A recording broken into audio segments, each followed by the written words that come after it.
I come from the country of Tanzania, the capital city of Dar es Salaam.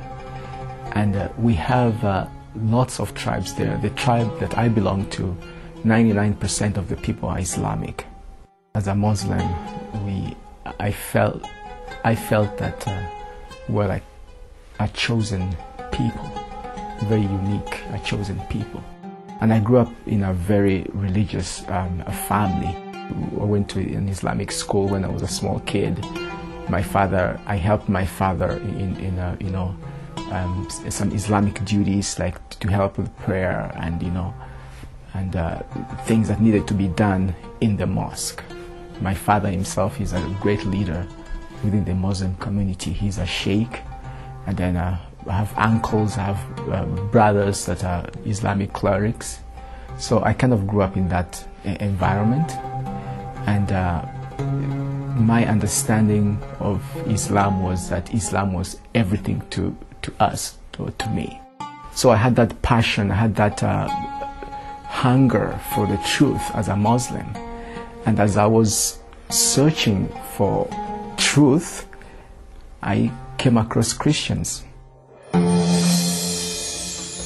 The Christians in my country, they have a special program to reach out to the Islamic community. And one of the strategies they use is to befriend the Muslims. And they get to know them on a personal level. And then they befriend them, and at some point, they share the gospel of Jesus Christ. So this Christian friend wanted to know something about my religion. And he actually came to the mosque with me on a Friday afternoon. And I invited him to the mosque, and we said the prayer together. Even though I wasn't sure why he was interested, but he came to our mosque and he listened to my father, give a speech that particular evening. And then after that, nothing happened. Our friendship continued for a long time. And after a couple months, he invited me to church. He said, "Would you like to come and join us?" And based on our friendship and my curiosity about other religions and my passion to know the truth, I accepted. I said, "Sure, I will come." But deep inside my heart, I knew that I was just doing that because I wanted to know what's going on, but I wasn't going to change my religion. So we went to church, and it was a different experience for me because I've never been to church before. The message of the preacher that day was about God's covenant. And he said that, the God of the Bible is a God of covenants. He makes covenant with his people. You read throughout the Old Testament, the New Testament, he has made all kinds of covenants. And then this is interesting because he gave this example, and he said, for instance, you go to your neighbor's friend, your neighbor's house, and you decide to work for him. You sweep his house, you mop his floor, or you do anything good. Your neighbor will be very happy if you do something like that.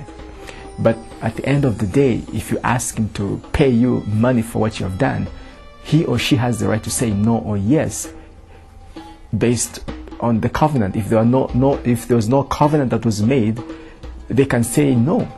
So in other words, your works are in vain. So he kind of related that to how important covenants are with God.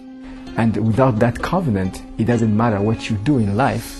You'll be the best person, help the poor, but at the end of the day, God is going to reject you.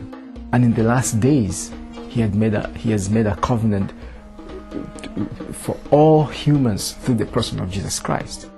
What struck me most is that I heard God explained in a way I've never heard before in my life.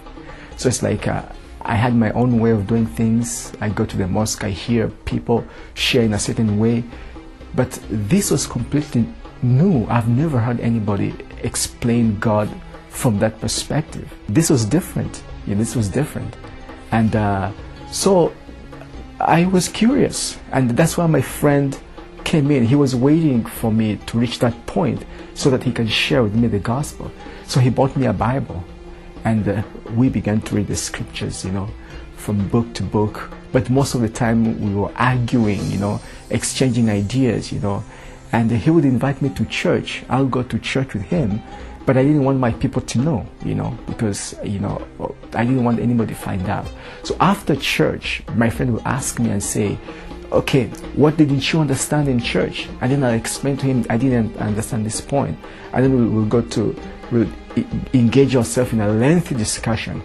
And then it reached a point where, after 10 months, I slowly began to understand the mission of Jesus. Why Jesus and not any other person, And I can say that it was the work of the Spirit, because I didn't know everything, but that understanding of the mission of Jesus Christ began to sink in me, and I knew that I needed to know more about the Messiah. What helped me is that hunger for God was so strong in me as a Muslim in general, because I wanted to be a Muslim cleric. That was my goal. So after Christ was introduced to me, I knew that if life was to be meaningful, I have to believe in this Messiah, based on what my friends explained to me and based on what I read from the scriptures and the discussion that we had together, So I knew that if life was to have meaning, I needed to know this Messiah. And it just happened that it reached a point where I could not resist God anymore. I knew that it's Jesus that I needed. I went to his church again. And after the service, the preacher made an invitation. I raised up my hand, and they prayed for me, and I gave my life to Jesus Christ. That decision changed my life in a sense that I used to make such a big deal out of religion.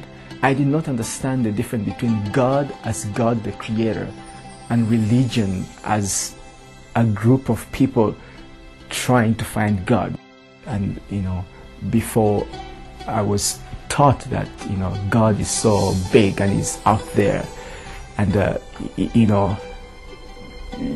I pray, I do all kinds of good things, but at the end of the day we'll see what happens, because that assurance is not there. When I became a Christian, I felt connected with my Creator. I can pray to Him, I can talk to Him, the connection is there.